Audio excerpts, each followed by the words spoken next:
Hey Soup fans, Amy with a Y here.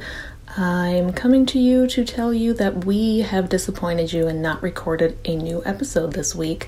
We don't even have a good excuse. We were just lazy and failed to do it. So instead of not releasing anything for the masses this weekend, we thought we would give you an episode of Secular Soup Classic. This is episode number 7, the 7th one we did, and it was an interview with my previous podcast co-host, Justin, who has a really fascinating story about his leaving Seventh Day Adventism. So actually a really good episode. You may not have heard it yet. This was before we had a super professional intro done by Rich Indiana Joy Lyons, so you won't be hearing the intro, you'll be hearing the early version of it. And I honestly don't know if the audio is going to be as good as it usually is. I can't remember if we had Rich doing everything at this point. I think we did, but at any rate, enjoy this episode. If you do enjoy this episode, go ahead and sign up on Patreon, because I'm going to be releasing all of my Heathen Hot Dish episodes, which is the podcast Justin and I did, as patron-only content. So there's one up right now on Patreon, so if you become a member even at $1 a month, you can hear that kick-ass episode and more in the future. So have a great Memorial Day weekend. Sorry that we are terrible and didn't record anything new. We will try to do better next week. Have a great day. Welcome to Secular Soup. I'm Amy with a Y. And I'm Amy with an I. And we're just two blueberries floating in a bowl of tomato soup. Stay tuned for real talk about atheism, feminism, politics, parenting, and whatever the fuck else we want to talk about, because this is our show. And get ready for a whole lot of motherfucking profanity. Buckle up, bitches. It's time to have some soup. Episode 7. I tried to change it up a little there. Did you notice? Tried to do different. I wasn't listening to you. Of course I zoned not. out. You're such a bitch. I do. So we have a real treat for our listeners this evening. We have a guest who, for the three of you that listen to my old podcast, Heathen Hot Dish, you will know this fellow. His name is Justin. Say hi, Justin. Hi, Justin. Thank you. No, I'm honored. I don't think I've ever been a treat before. That's you haven't. So, yeah. I know your wife. I'm just saying. I can go to my grave happy now. I've done it all. Yeah. So for Graham out there listening, because I think Graham is a listener. Hi, Graham. He was our only listener on our other show, I think, or the only one we ever heard from. Sure, you bet. Remember Graham? Hi, Graham. Graham's so nice to talk to you again. Okay. So what we are doing, the reason that we have invited a cis white man on our show, which is not protocol for Secular Soup. I apologize for both my gender and my orientation. Thank you. Thank you. We needed to hear that. We'll just get that out of the way right up front. Okay, thanks. We are going to do an episode all about leaving religion and kind of changing your entire worldview. And my story is really boring. So we needed to bring someone on who actually had an interesting leaving religion story in addition to Amy with an I, because Amy with an I has a pretty good story. Mine's lame. So I invited Justin on because his is pretty epic. And I am devoting this episode to my good friend Cheryl, because she's the one that asked for this topic. And she is lovely. So shout out to Cheryl. I know Thank Cheryl you, as Cheryl. well. Justin knows Cheryl. Justin's I don't know Cheryl. You don't, but nice to meet you, Cheryl. You would love she's Cheryl. a lovely person. Cheryl and Justin's wife and I, the three of us, are the unholy trinity. So You're goddamn that's right. just a name we give ourselves when we go do things and stuff. Well, Anyway. was it 2 years ago we did the Halloween party where we were Mm-hmm. My wife was a nun. Mm-hmm. I was the Pope. And you were I think I you was a witch? I think I was the queen that time. Zombie queen. I don't remember. Okay.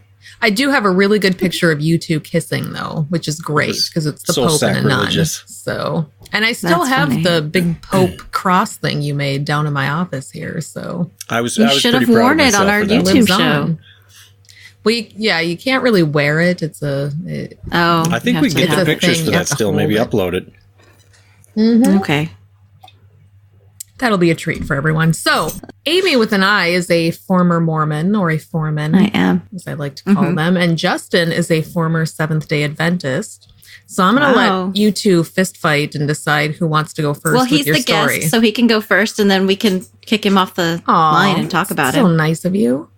Well, that Yeah, sounds Good lovely. idea. I hadn't Thank you. thought about that. And then not lovely at the end, because that's Yeah. yeah. And then he'll have to wait until we release the episode to hear about it. So I mean, he can stay on if he wants, like the guest that stays with the animals on the end of the show. yeah, but he's got to be quiet and sit in the Yeah, corner and feel bad about I'll be like himself. the one on the old Johnny Carson show that sits further Yeah, down that's the what couch. I'm saying. They move Yep. over and the koala's there, and they're like, I guess I'll hold the koala. Just sit there and look like a mean- moron. Mm-hmm. They're like, slide over. Jack Hamill's here. What?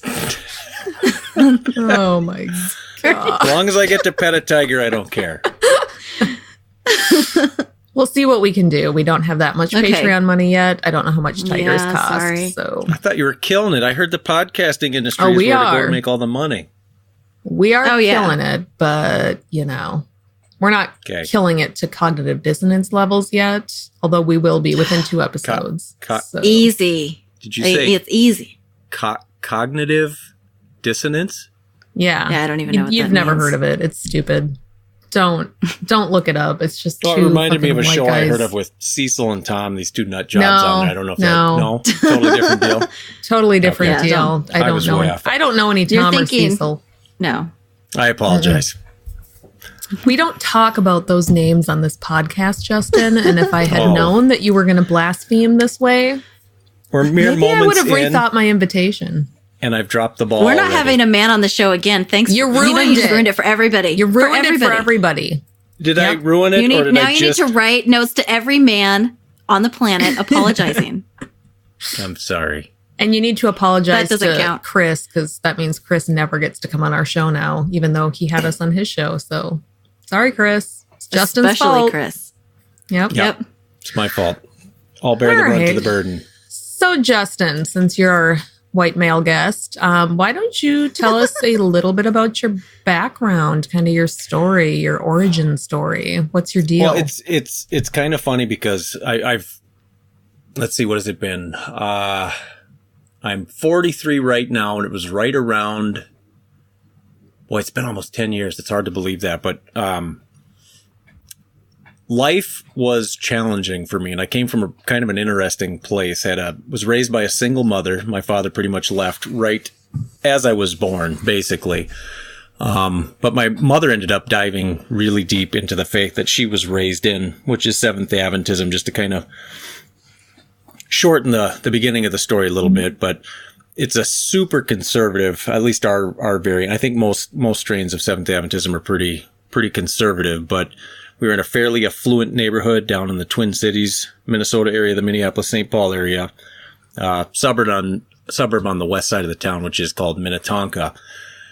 And it's very affluent. We went to a church that my grandparents went to. And so having my mother be a single mother, divorced, I mean, it was a really big kind of stain on their reputation. And we as kids even, we knew it then, that we were kind of, a mistake. We were a little bit of a stain on the reputation. And there was a stigma around kind of our whole presence there. We always kind of felt like charity cases and kind of a failure of the faith type of deal, but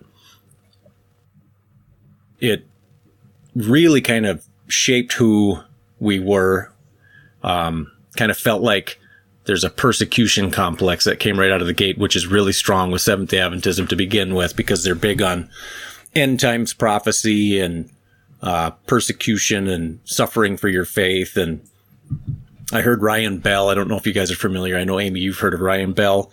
Mm-hmm. But he's a former Seventh Day Adventist pastor who left the faith.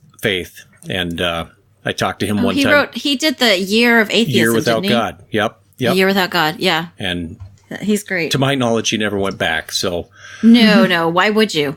yeah, but he made me, he familiarized me with a term called Seventh Day Adventists, which I had never heard before, but man, did it ring true, because it's really a morbid, at its core, it's a morbid, fatalistic kind of worldview, because you expect the worst to happen. The better person you are, the more you walk the path of God, the more you can expect to be persecuted and Tested and trials. And exactly. Yeah. that And sounds shockingly familiar. Yeah, it's really gross. I was thinking about it today. Yeah. I mean, it really kind of messed with my emotional state today, just thinking about it, because I'm pretty far removed from thinking about faith and these kind of matters in going back. So it was kind of interesting to start kind of rehashing some of these things and realizing, just like now, that it's been almost 10 years. But I backslid.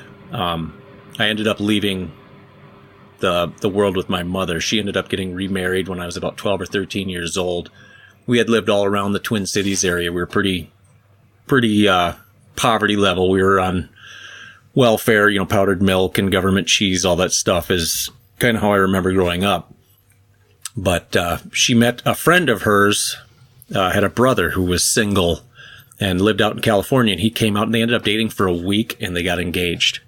And he left and went back to California, and they had a correspondence, the dating, and they were both Seventh Day Adventists, and that's when they really doubled down on their faith. Wow. We ended up buying a school bus, emptying all the seats out of it, packing all of our stuff in that school bus, and we drove to San Bernardino, California, and my mom married a guy that she had known for a week. Whoa. And that was kind of a real good example of how faith empowered our family to make these just insane leaps of, this seems like to any rational person would be a terrible idea to make a move like this, but we prayed about it. And, you pray. Right. The story of Gideon, you put the fleece out, and in the morning, if it's wet, that's or the ground is dry around it or whatever, and the fleece is dry, whatever. It's a lot of symbolism and things that we would do that were absolutely reckless. I mean, for interesting. Yeah, just looking back, I mean, I could go for days on just foolish things that were done. Turns out you can. We can cut you out of the show completely. The magic of editing. Long story short, I don't know how to edit. Don't worry. Oh, she does. Okay, never mind then. And I don't know any of it, so it's in there then. Mm-hmm. But the moral of the story is he was in my mom's fiance, new husband.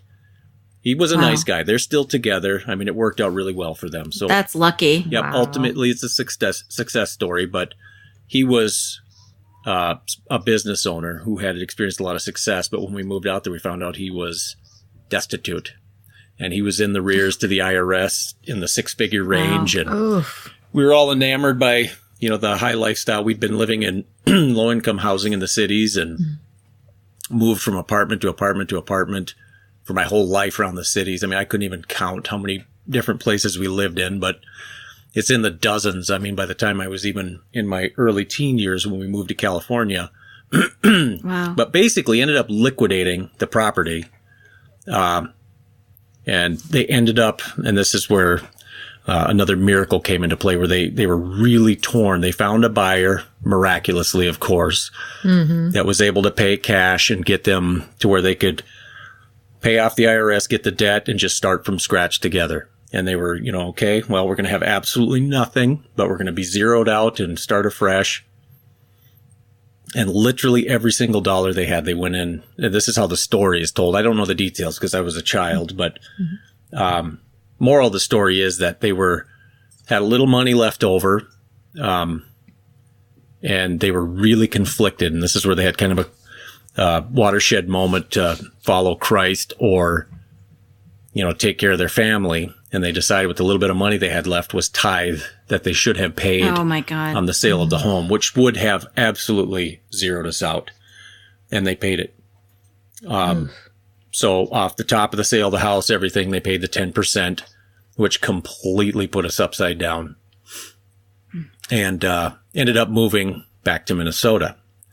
And when they were dealing with, it was a different age back then where you didn't have the internet, you couldn't check accounts, whatever, but they got out to Minnesota with the help of my grandparents, came back, closing accounts and kind of just tying up the loose ends. Somehow they had found a bank account they had two bank accounts, whatever. Again, I don't remember the details. I was a kid, and this is all the way they like to tell the story now. The exact amount of money that they had paid in tithe miraculously existed in an account that they had forgot about. So they would have had it doubles. Well, that would have been really impressive, and it would have helped us out a lot, but it was just enough for them to, but that was kind of a moment that really, really fired them up. That faith affirming. Yep. That emboldened them to go all the way in. And we ended up living around the Twin Cities area for a little bit, and then they had an opportunity to move down kind of out of the way. Went to private school for a little bit. I know I'm jumping all over the place here, but again, I could sit for days.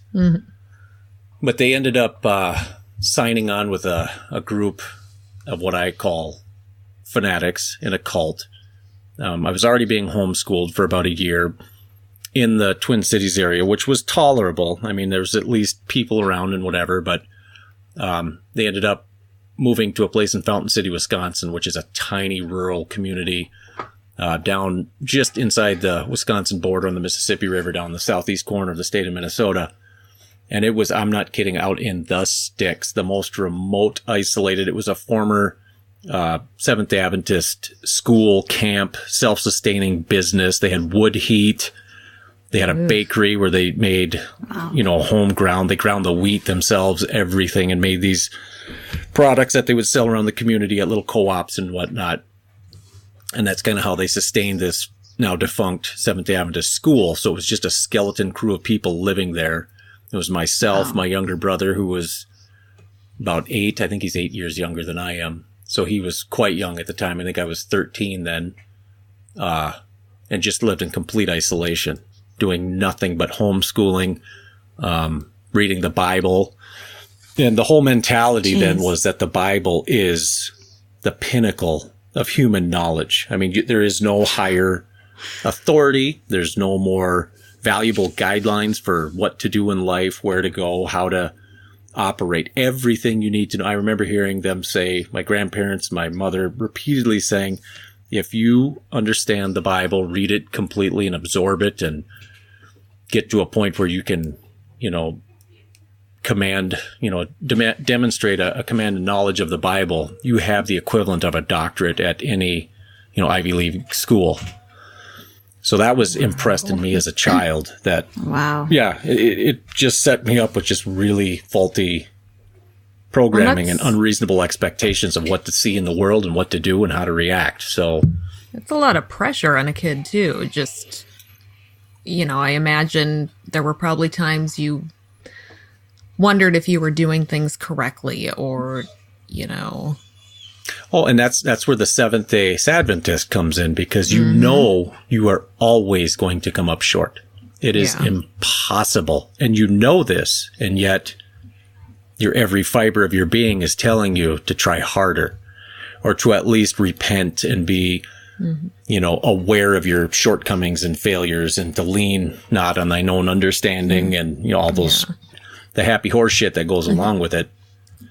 But that isolation too, I mean, that really. Yeah. That's probably part of the programming. Oh, absolutely. Yeah. When you have why don't you, I'm sorry. Because it's just all inclusive. Yeah. I'm sorry. This is the worst. I keep jumping in. We can't see each other. We're just doing audio Skype. So I'm a horrible interrupter. But why don't you, Justin, tell us kind of what brought you out of that and what started you down the path to the dark side, to the atheism. Well, and that's why I went back a little bit. I just wanted to... Besides being evil. Inside. I left my mother. I mean, we moved all over the country, went to Idaho, and they went back to California. And that's where I just kind of... We came to a head when I lived in Boise, Idaho. I was 14 years old. You get your driver's license out there at 14. I made a friend because I was desperate. I went from, a couple years of homeschooling and complete isolation, being thrown into a high school, essentially. It was a massive school with over 2,500 kids in it. And I was out of my element. I mean, I was being tested on things like, I remember hearing the term Pangea and plate tectonics and all this, and my head just collapsed. I didn't know how to function. But I made a friend. He had just moved there, and he was kind of a troubled kid who had just left his father and was moving in with his mother. So we kind of had a little bit of connection there, but we ended up, we became attached at the hip. He was my survival mechanism. I just kind of clamped onto him. That's good. Yeah, it was great, except for he knew all the things that I didn't know about. And at 14, I started smoking, drinking, drugs, and that obviously didn't sit well with my mother. I started listening to the devil's rock and roll music.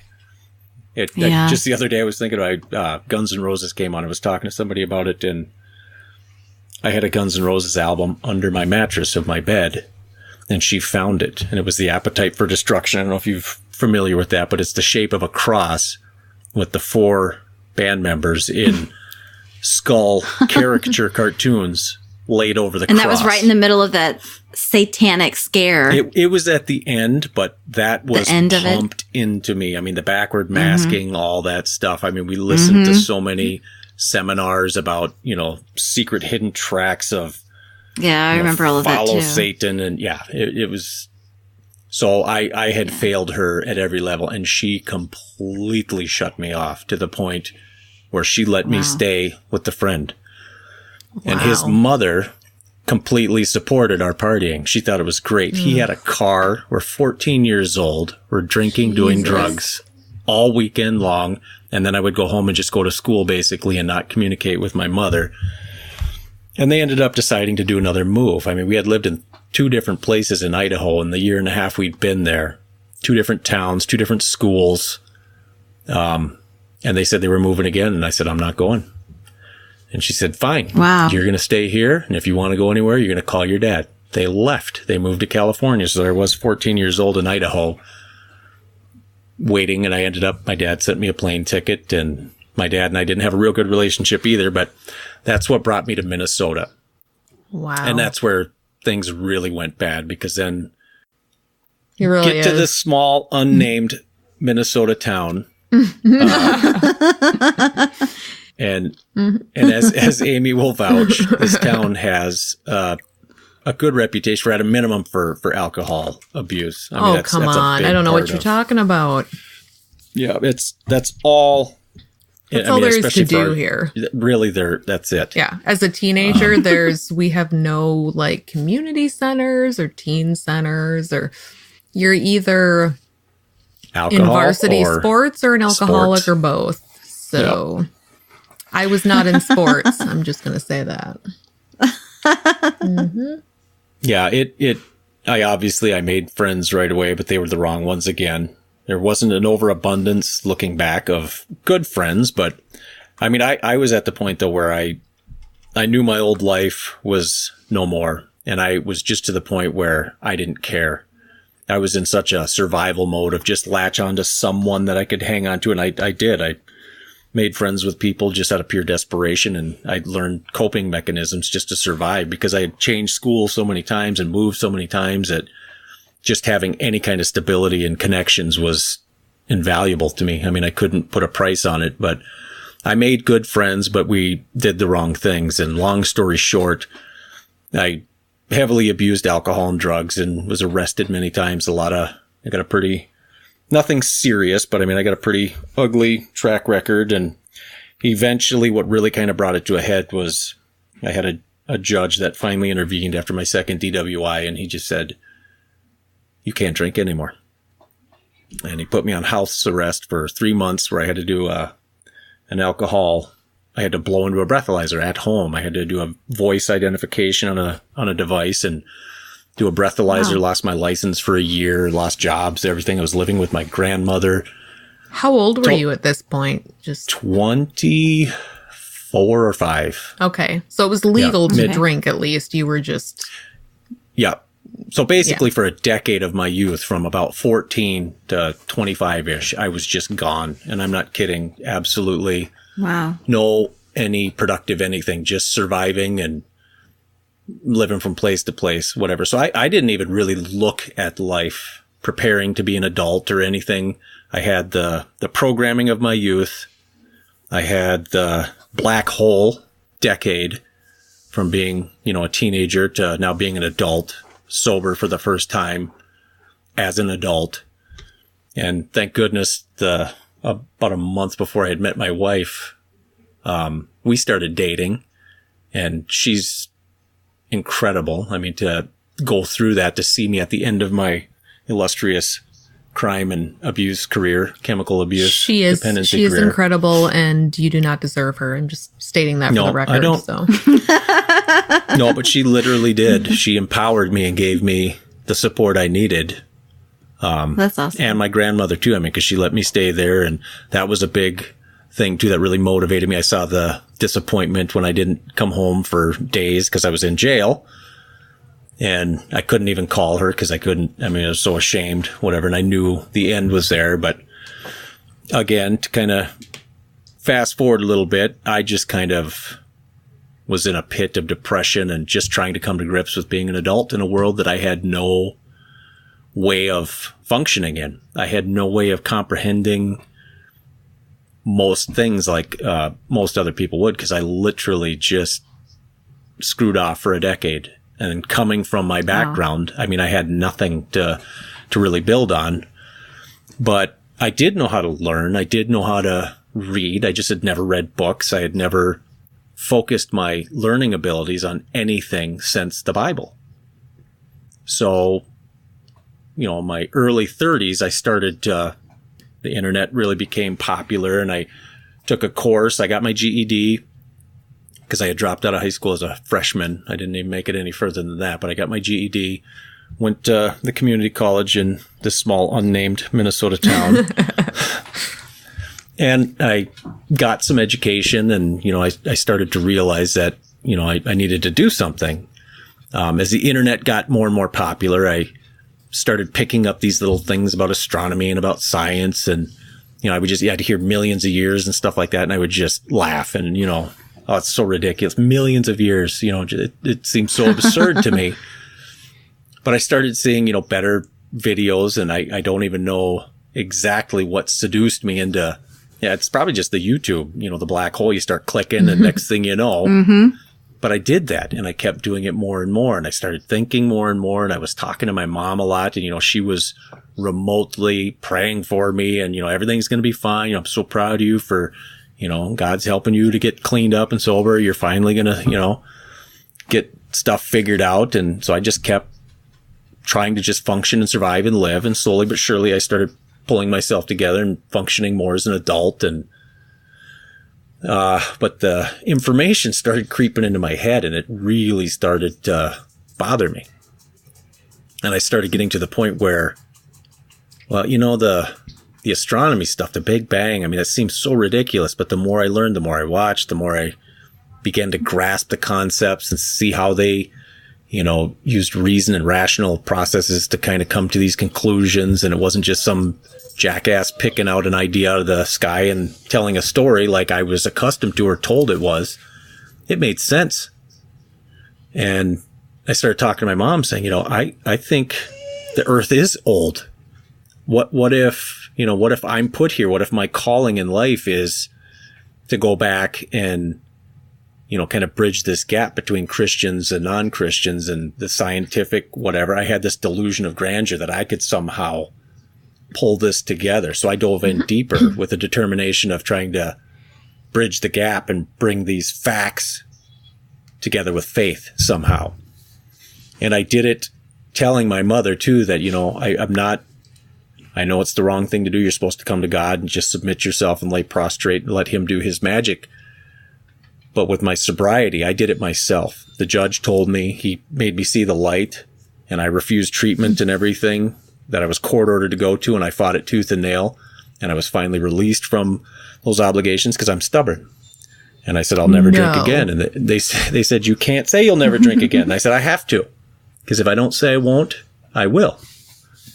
So that same... Yeah, if you leave a loophole. Right. And they say, AA, whatever, they say you can't do that. But I am that stubborn where that's how I operate. But I applied that stubbornness to attacking this problem in my spare time at home with a crappy computer, you know, watching YouTube videos. It's pretty ridiculous looking at it in hindsight, but I got serious about it. I mean, it was like an important deal to me. It gave me something to kind of close my mind on and really focus on. But then I made the mistake of accidentally coming across the Christopher Hitchens video. And it absolutely kicked my ass. I mean, I had never heard anyone talk like that. He was so unapologetically just crushing pastor that, I was looking for, defense of faith, and atheism was something I'd never even really heard of. So when I started seeing these videos, and I saw a couple, whatever, but then I watched this 2-hour, it was Frank Turek and Christopher Hitchens. Oh, that's a good one. Oh my God. Mm-hmm. It literally blew my brain up. I thought for sure if you talked like Christopher Hitchens talked, a lightning bolt would literally pop through the clouds and smite you on the spot.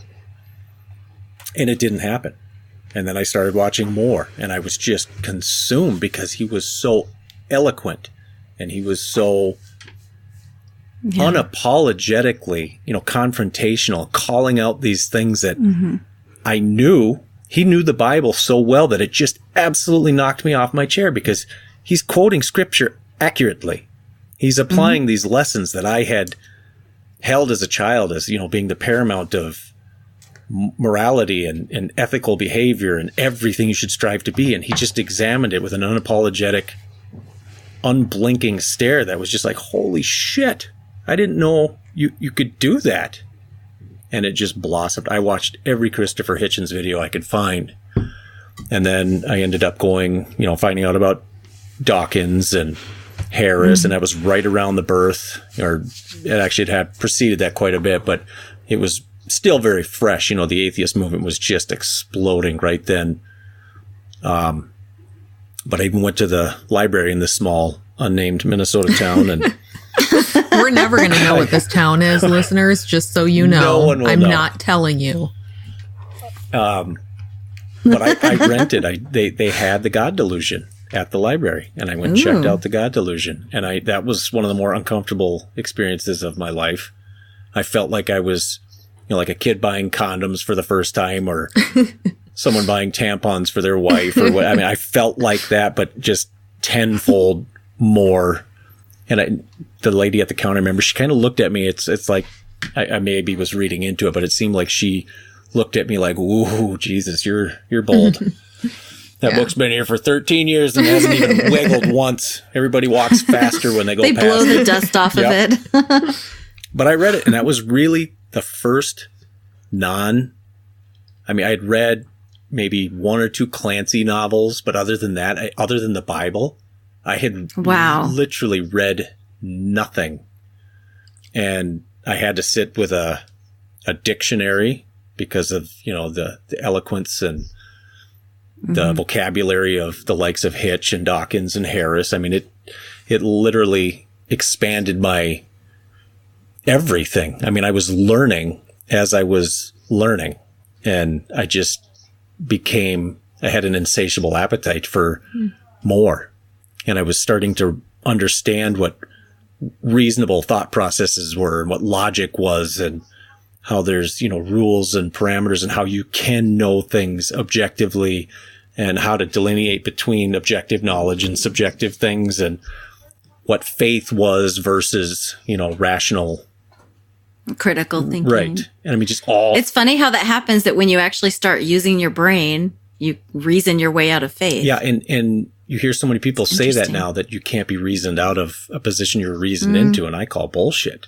And maybe I'm unique in that way, but I think perhaps it's more just hearing someone make an argument in a way that you hadn't heard that actually cracks the shell, because I had that wall. Well, most people don't reason their way into faith. Right. Well, it's programmed as children for most everyone who's in that situation. It's just never, ever been questioned. Yeah, you've probably heard it a bunch too, where people say, how could you have believed that? How could you possibly, or people are so stupid to have believed that. You don't have a choice. No. You never thought that there was any other way to think or believe. Well, especially when wet. When your parents are telling you this too, like exactly. That's what the people that you believe and that you trust the most as a child are telling you how the world works. I mean, right. You believe them. And all of your friends and everybody, most of your relatives, they can't all be wrong. Right. Yep.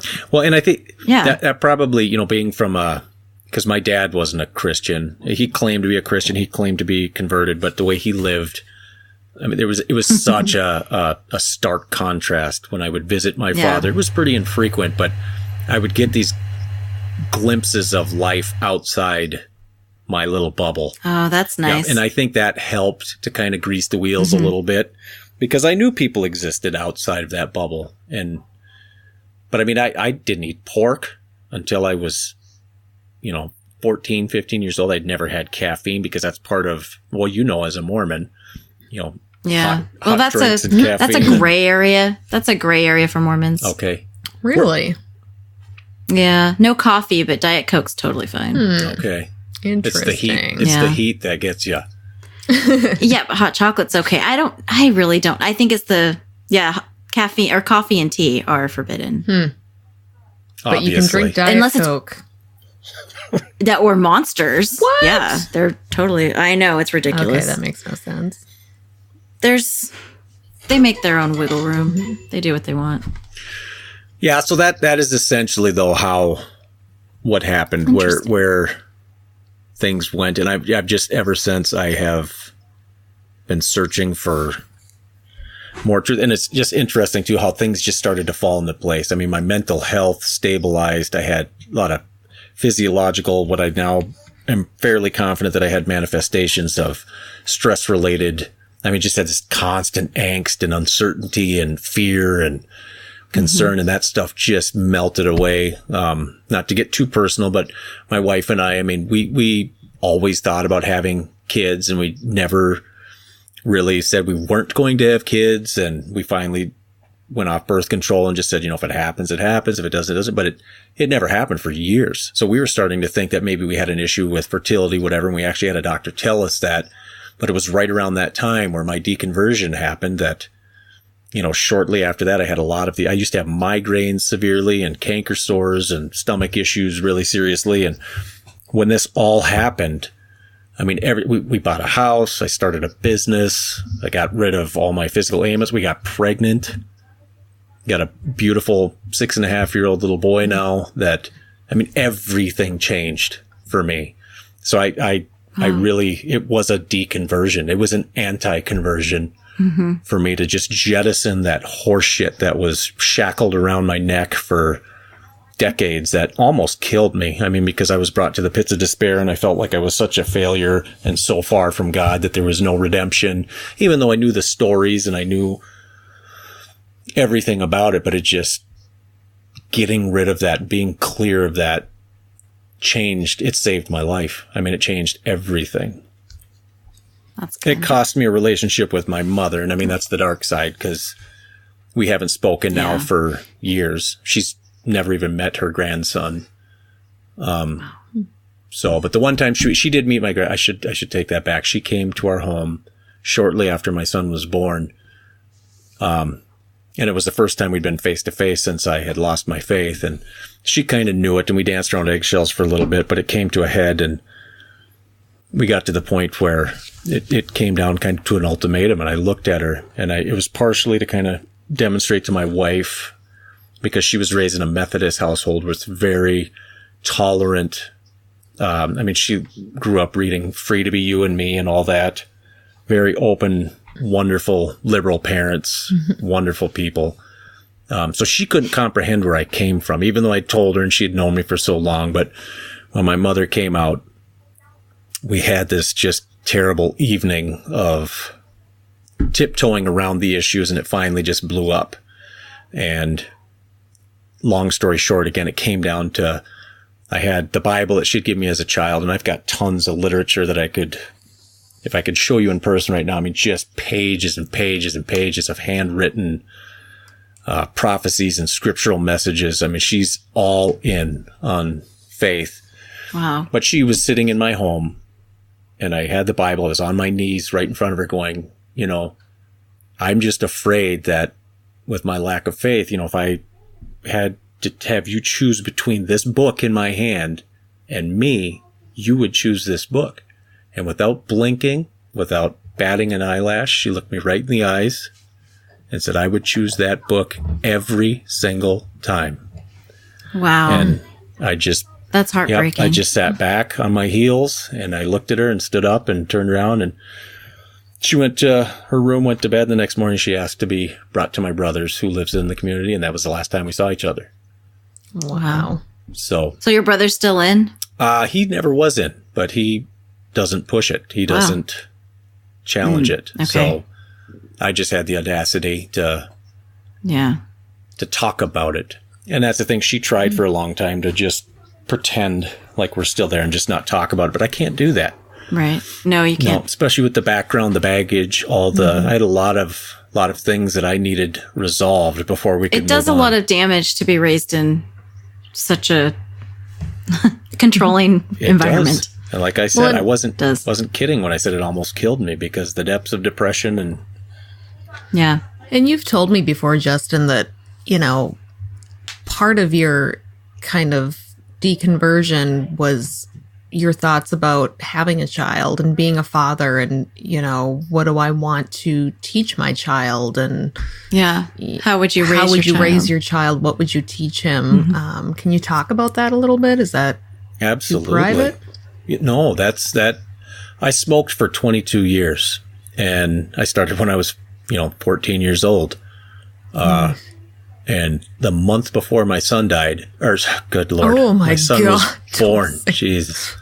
It was the day my smoking habit died, though. And it was kind of a moment where I don't want him to know me like this. I don't want him to associate this stain on me. And it was kind of symbolic of, I hate to put that much on cigarettes, but I still have that pack of cigarettes in my garage up on a shelf where I see it every day. And it's part of the dedication.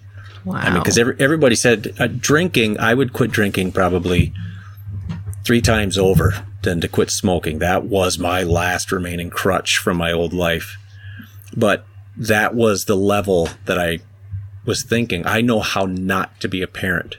That's what I learned through the processes that I grew up with. Not that my parents were terrible. They weren't abusive. They weren't any of that, but a level of neglect and the misinformation and the, I mean, when you program a kid with that kind of poison, I mean, if you accept it, I guess I've known enough people where it appears to enhance their life that I can't just say, a blanket statement that religion, like Hitchens says, poisons everything, because I know a lot of people get community and whatever out of it, and I can't say they don't. I think it does, though. Well, I do too.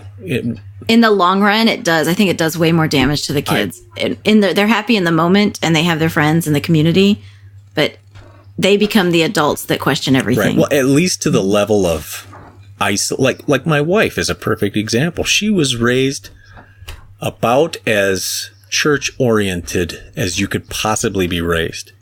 I mean, almost every one of her memories of a child was some youth group outing or church function. I mean, that is the core of her parents, is their church. And it always has been from her memory. And I see that, and it caused me to second guess. That was another thing that kind of cracked these people are practicing the wrong faith. As I knew it, and I can still to this day, I could nail them down with scripture and make them look a fool because they're not following to the letter the Bible, but they're wonderful, happy, healthy, balanced people who raise, wonderful families and the connections they have in the community on every level. They're just excellent human beings, and they're practicing the wrong faith that I knew didn't hold up. And so that, again, that dissonance that just kind of forced me to, and that goes to my parenting too, the lessons, I need to lead by example. And part of that too is just being honest and open. I was so isolated that, living in the goddamn woods, doing nothing but 24/7 reflecting on matters of faith. I mean, it is caustic to the success of a human. It just will not work. So when we became parents, I mean, that's everything. Kind of, I don't want to make it sound robotic, but I want to give him the tools to succeed and make decisions based on good information, with tools that are demonstrably better and better suited for success in the world, not just personal success, but success as a human, to contribute, to hopefully leave the world a little better place than when he got there. And just to be a good person in general. Right. Yeah. Yes. Yeah, because sometimes Christians are judgy. I don't know if you noticed. No, really? It comes across. I've noticed every now and then. Okay. It's not a regular thing. No, it's that's why people say you're acting so Christian. Because you're kind. I see.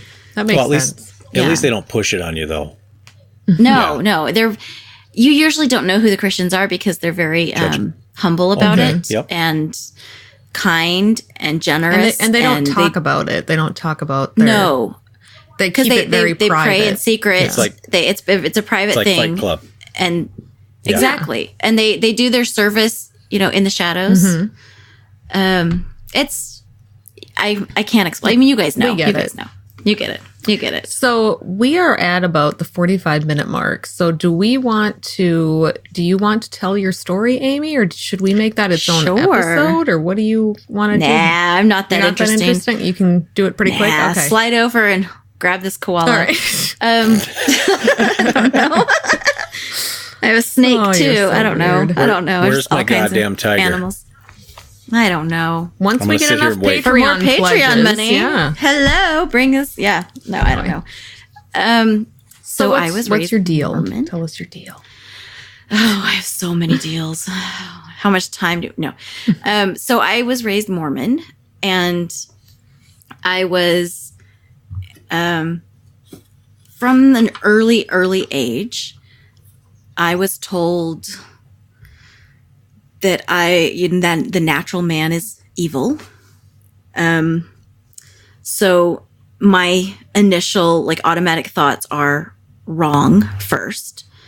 So I have to correct myself and always be cognizant of how I'm thinking, what I'm thinking about.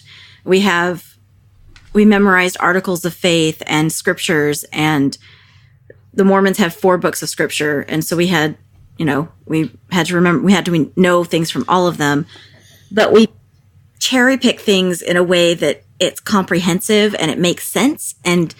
But if you actually read the Bible from front to back, it's less so. I never did that. I'm not saying, I don't recommend it to anyone, but, it's basically, I was told I was wrong, bad and wrong. And, the suffering speaks to me also, because we were, when someone is going through a hard time, it's, such a faith affirming time. That's when you build your faith.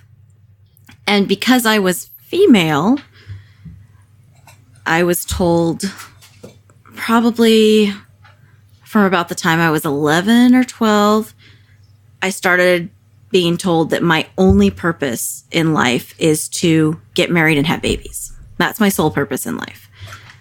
And wait, is that not your sole purpose in life? So far. Well, and this podcast now. Well, thank you for saving me. You're welcome. I'm not laughing at you. I'm laughing with you. Sure you are. Don't judge me. No, we're just going to cut him out of the show. Yeah. It's okay.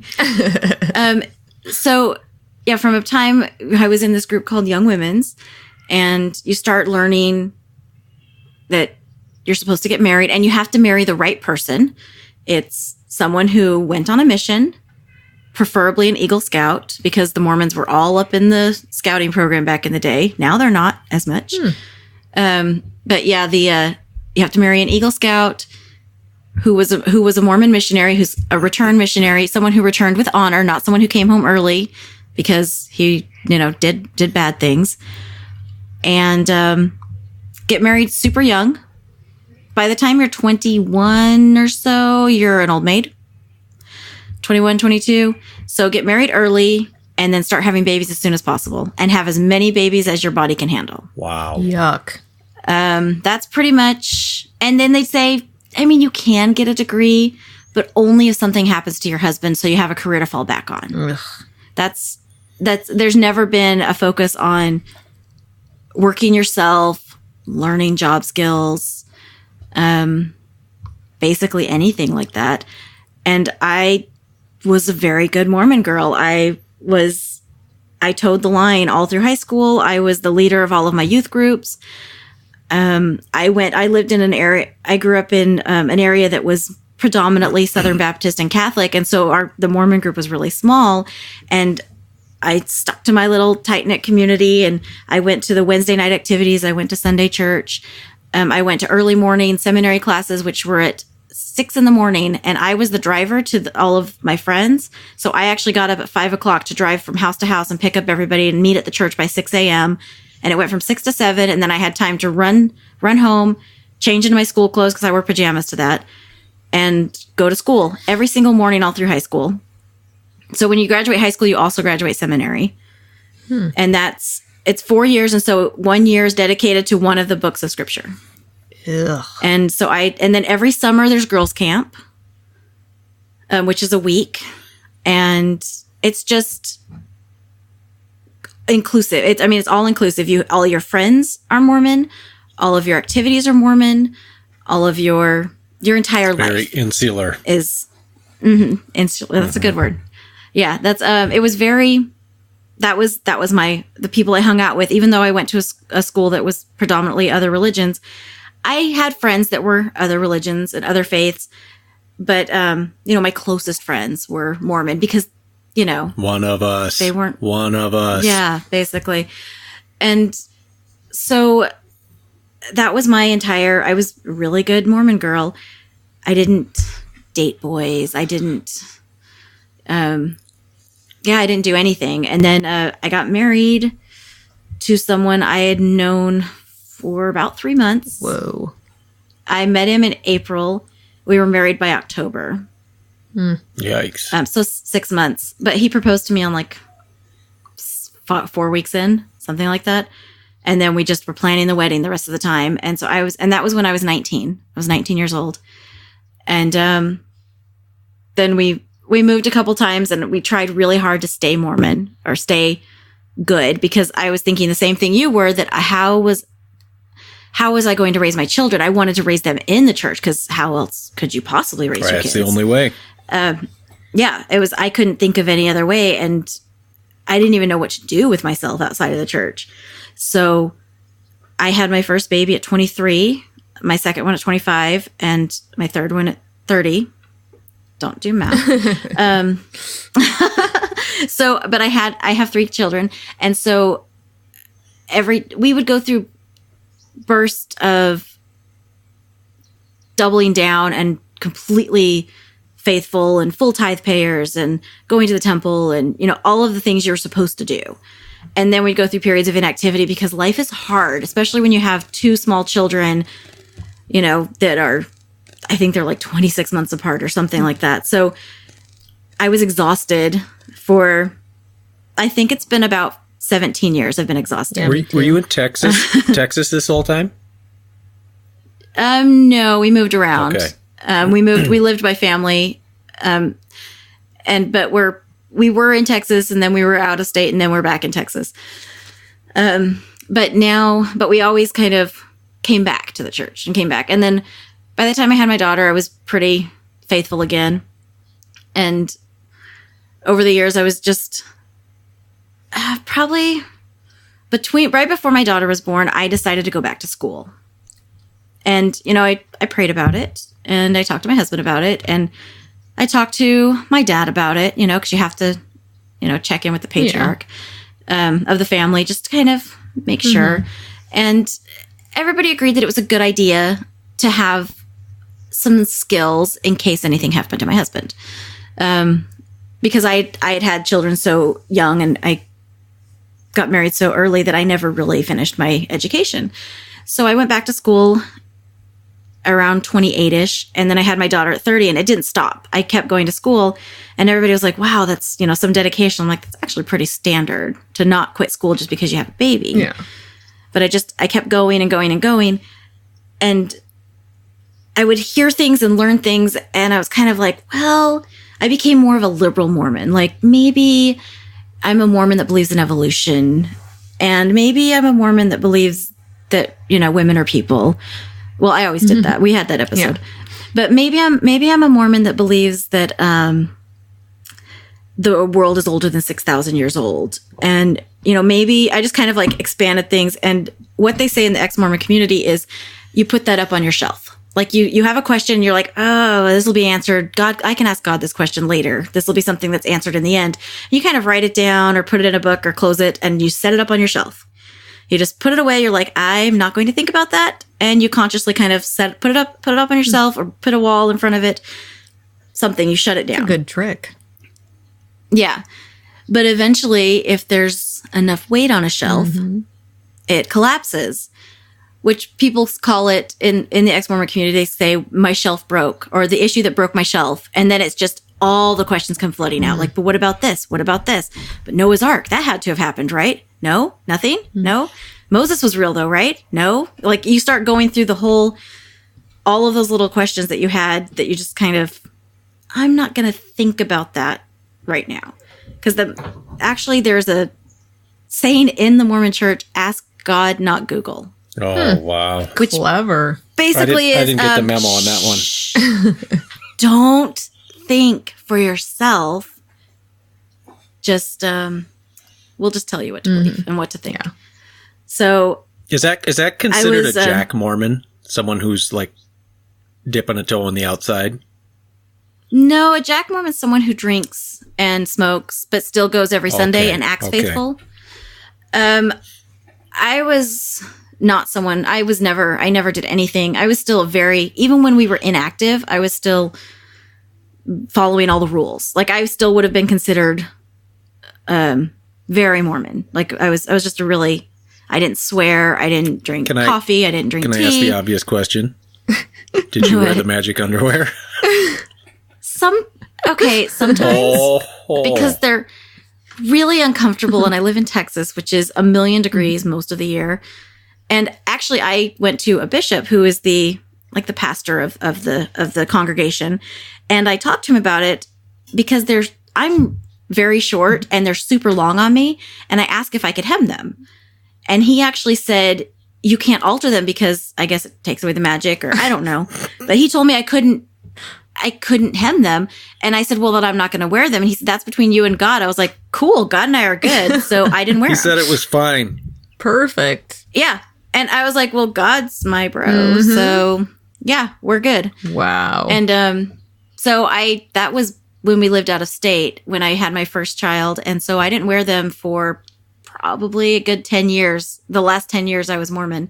And I did it unashamedly. I think that's how you say it. People would ask me about it. I would just look them in the eye and be like, God and I are good. Like, bring it, bro. Yeah. Like, well, thank goodness you were surrounded by non-judgmental Christian types. Yeah. Well, the thing is they didn't know what to do with me because I was the same person that I am now in the Mormon church. Like I'm someone who's fairly outspoken. I look someone right in the eye and basically say, fight me, bitch. But with a nicer they didn't know what to do with me. Fight me, my lady. I don't know. But like I would wear low cut dresses and like no one knew what to do with me. Like someone would ask a question, I would give a smart ass answer and I never quite fit in. I never had, as an adult, I didn't have very many friends that were Mormon because they're all meek and mild women that talk about recipes and shoes. And I was interested in science and education. And I was teaching my kids, they were teaching them, don't touch yourself because it's dirty. I was teaching them, just wash your hands, please, for the love of God, just wash your goddamn hands. So they didn't know I still have friends that are Mormons that are, local and from other places because they liked me, but they didn't know what to do with me. Like they didn't know what like she's not super religious and pious and spiritual. Like we're not going to ask her to give a speech.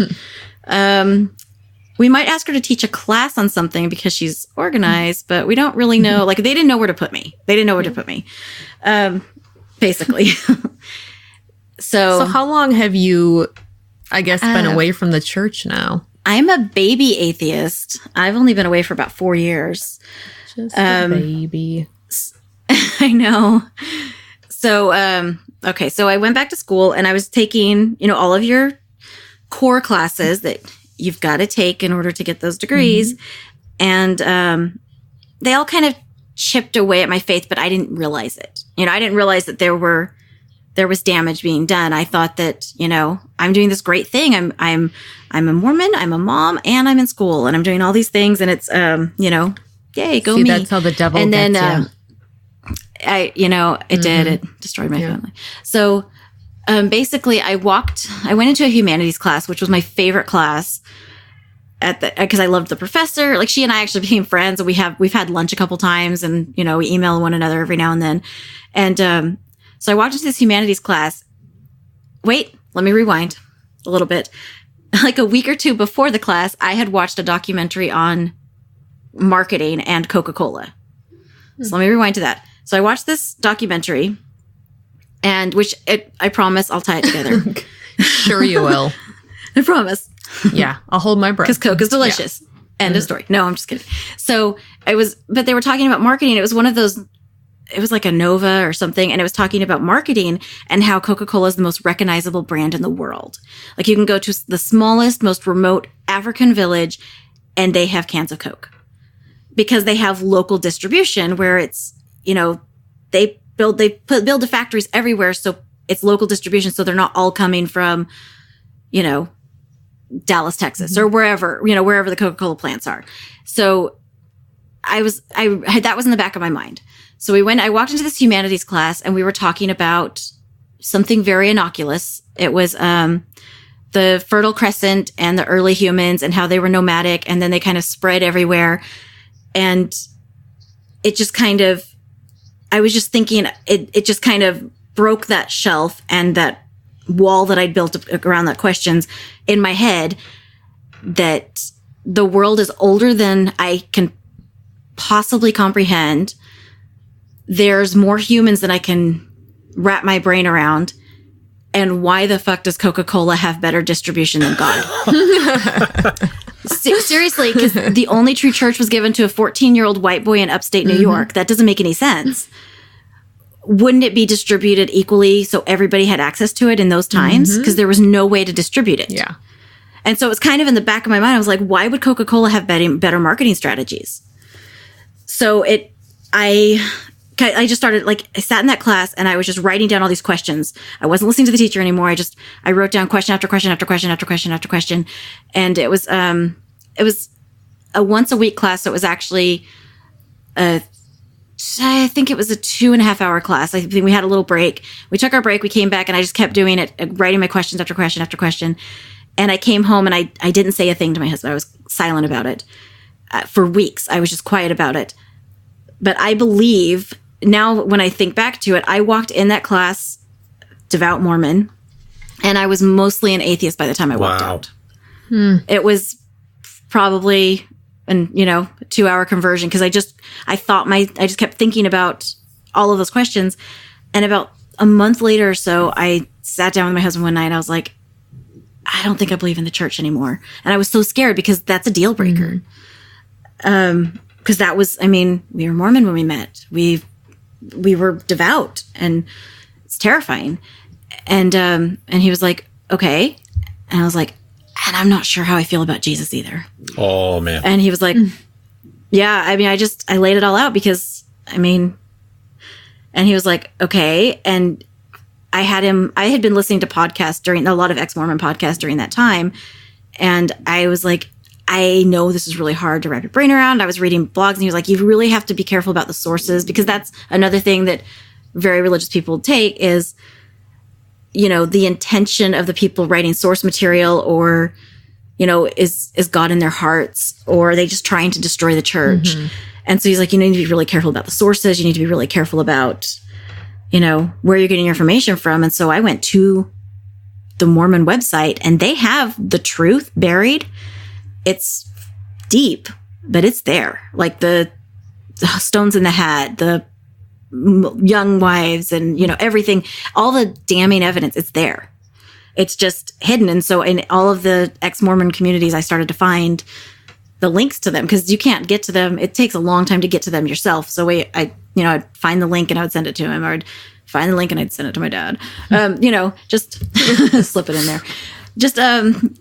So I would, and then I started listening to these podcasts and he was like, well, I don't really believe it. I'm just listen, and then we can talk about it. And he started listening, and he went to church with the kids for I left the church in November and he went until April. And then we pretended to keep going to church until about June. Like every Sunday I would be like, oh no, my kids have a fever. Can't go to church. So on Facebook, I look faithful still. That was about 4 years ago. November to this November was about 4 years ago. So that's, and it was, the opposite of Justin's feelings. 'Cause then I had the crushing despair of what am I supposed to do with my life now? Because my entire purpose was to be a Mormon wife and mother. And who am I? Like, I don't even know who I am. I don't know what I like. I don't know what I'm supposed to do. I don't know anything. And then if you make a decision, you don't even know if that's the right one. I don't have a book to tell me what to do. No one's here to tell me who I am and what to do. And basically my entire life was mapped out for me. And I went off trail and threw away the map. Like, I don't know. So I have to discover who I actually am as a human, which is terrifying because, what if I'm secretly a monster? Yeah. And not so secretly. Yeah. It's fine. Shut your dirty whore mouth. Milady. Yeah, thank you. I said with all due respect. So, yeah, that's, I said, please shut your dirty whore mouth. No, so it took about 6 to 8 months of listening to podcasts obsessively, reading everything I could get my hands on, and just convincing myself that I didn't make a horrible, horrible mistake that was damning my family line for generations to come. Because that's what I honestly felt was, what am I doing? Like, I'm making this decision that's changing the course of my children's lives, their children, like all the way down. It's terrifying. It was terrifying. So it was a lot. And my parents, there's a lot of heavy sighing when they talk to me on the phone. Well, there's less now. I don't sugarcoat things. But I'm not confrontational about it. But if they ask me direct questions, which they stopped doing because I answer them. Like my dad used to call and he was like, well, what about this? I'm like, oh, glad you asked. And I would just go off and he was like, oh, well, I think you're taking it out of context. I'm like, oh, you know what? Let me send you the article. Let me link it to you. It's fine. I got this. So they stopped asking questions and now they just call and say, I mean, we love you. And, there's just that heavy sigh. And then there's some passive aggression because that's Mormon's first language. Yeah, you'd fit right in up in Minnesota. I know. I mean, if that's the way you want to be, that's how you want to live your life. So that's, my mom actually visited the week before Christmas, and, Mormons don't drink. They're teetotalers. And, I was having a very painful biopsy, like the week she was there, and she was actually there to help me with the kids and stuff while I was going through that. And I grabbed a bottle of wine and I turned and looked at her because she was at the store with me, and I was like, I'm going to need 2 to deal with this week with you. And I grabbed a second bottle right in front of her, and she laughed. She was like, that's not funny. I mean, I'm like, it's hilarious, actually. I didn't drink the second bottle, but I thought it was really funny to buy it in front of her. It was worth it just for that. So humor. Anything for the jokes. So yeah, that's pretty much you. That's pretty much me. My story's totally lame. I grew up Lutheran. It was boring. I believed, but not that hard. And then when I was in college, I mostly quit believing. So that's about it. I don't really have an interesting background, spiritually wise. I actually attribute my deconversion to Coca-Cola. Yeah.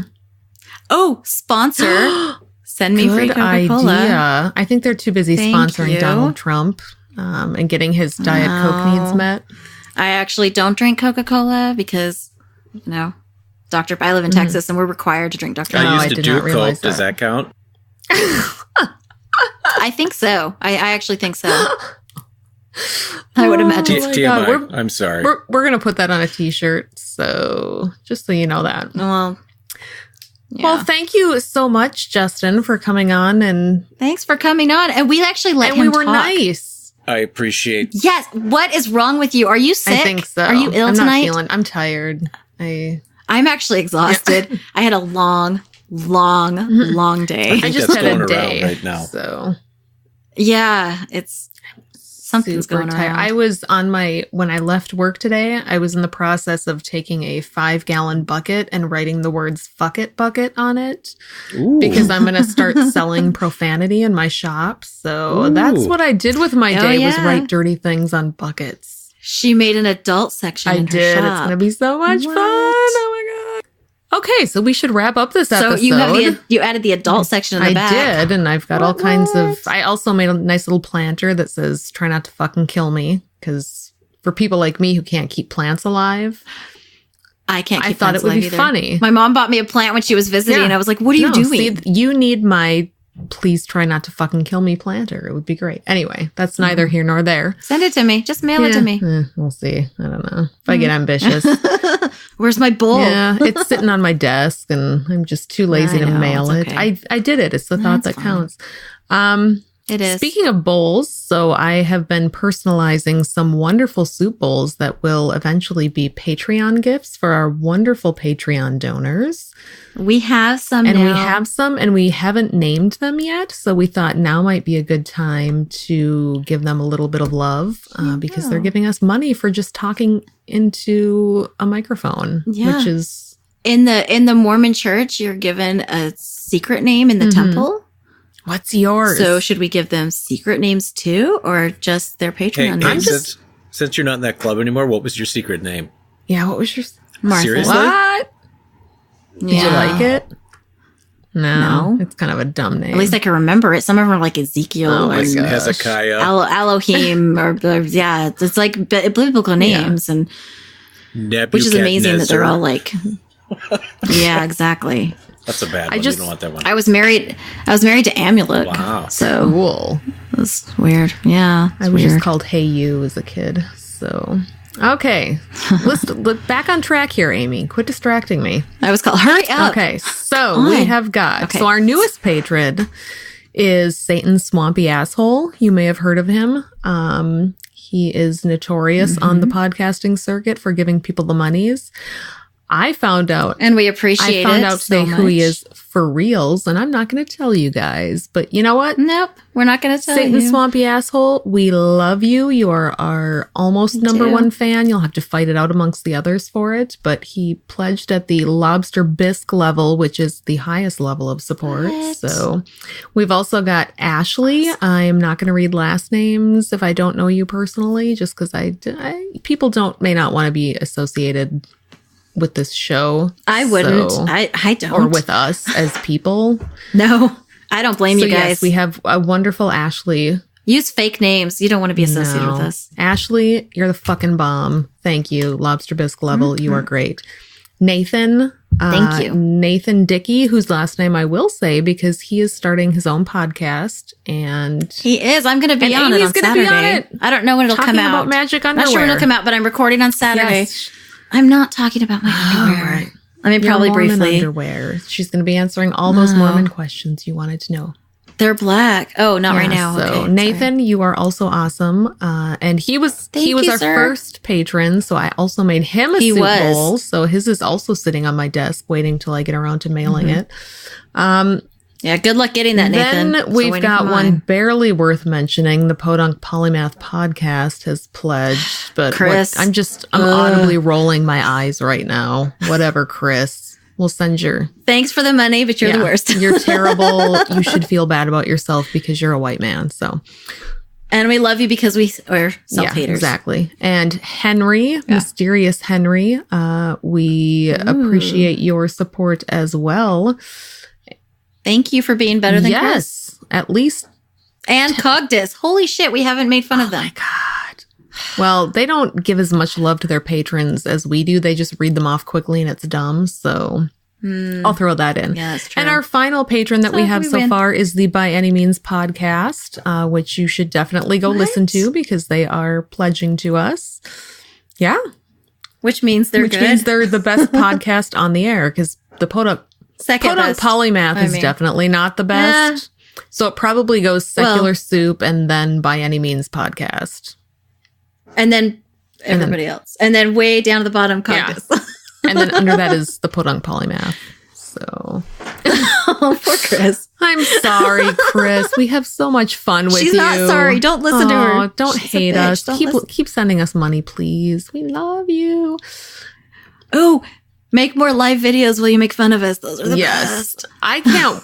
They are so I cannot funny. wait until we start getting hate mail, like the legit, you're a slut, I hate you, bitch, hate mail, so that I can read it on air. That's gonna be awesome. Yes. So we're like, look how big his signature is. Do you know what that's compensating for? So if you small hand, if you would like to send us gifts of money so that we can keep talking into microphones for no apparent reason with no experience whatsoever, you can go to Patreon. I thought you said that we had degrees in this last time. Oh yeah, we do. I forgot. Sorry, I was lied to. We do. Yeah. Okay. No, we went to Thank podcasting school. I just blocked it out. Yeah. I have a BS degree in Harvard of podcasting. podcasting. Yes, definitely. I actually do have not a BS. Well, that's bullshit. So punny. I forgot to tell you, Justin's all about the puns. I have refrained this whole time. Not one pun. I'm amazed. How did you do it? I have a cork strategically placed somewhere. Yeah. Oh my God. He's got some sort of genetic pun problem. Oh, Jesus, there it went. This place is a mess. Good one. Oh, God. Okay. Please send us money. Thank you so much. Yeah, give them some money. Come on. Yeah, Justin, tell them to give us some money. Especially if you're a Seriously. dude. I'm gonna make a plea for the guys to contribute because they don't listen to women, so you need to talk to your voice women. sounds twice as the commanding. least you can do to make up for your maleness is fork over some cash. It'll absolve you. It's quite literally the least you can do. It's working towards it. Hail Amieys afterwards too and make you clean as a whistle. Oh yeah, good idea. Yes, yeah.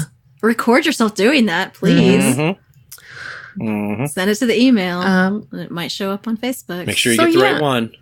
I promised Amy with an I that I would write an outro for next week because we don't have one and we just ramble. We don't have an outro. I was too busy making a fucking bucket. So, Amy, you go ahead. I started school this week, so I've been doing homework. I'll let you outro us. Let's see. I know. I'm never done. Okay, so thank you, Justin, for being on the show. My pleasure. And sharing your story with our legions of fans. You're welcome. And you can find us. How can they find us? Where can they find us? We're on Instagram. We're on Facebook. We're on Patreon. Obviously. That's the most important one. Obviously. You can email us. Just Gmail. Yes, at Secular Soup Podcast at gmail.com. At gmail.com. You can find us on Facebook. And just Secular Soup. Or Secular Soup Podcast. We established this last time. We were both right, Amy. It's fine. Let it go. I know. Just Google or just look up both of them. We're on Instagram at Secular Soup. All I'm saying is we live in the age of Google. You can find us anywhere you can find podcast. Yeah. Just don't be dumbasses. Find us. Come on. I mean, I love you guys. No, you're the best. So money. We're on all places podcasts exist, including SoundCloud, which we said we weren't on last week, but we actually are. Thank you to our wonderful producer Marissa for informing us that we are actually on the SoundCloud. We are actually on SoundCloud. So SoundCloud, Stitcher, iTunes, we're in all the places. And Spreaker, and so there we go. Okay. This is our unprepared outro. All right. Well, we will leave you with the dulcet tones of the wonderful Mr. Eli Bosnick. Secular Soup Creed. Soup is the ultimate virtue. It's delicious, nutritious, patriarchy smashing, racism fighting, warm and fuzzy, human affirming, fun having, anti-theist, glitter throwing, tummy satisfying, pair of new shoes fulfilling, diversity seeking, happiness. Minestrone. Beef and barley, chicken broth and split pea, gazpacho, tomato, clam chowder and potato, chicken noodle, beef noodle, egg drop and ramen cup, miso, gumbo, leek and pho. Grab a bowl and taste the magic. Slurp even this.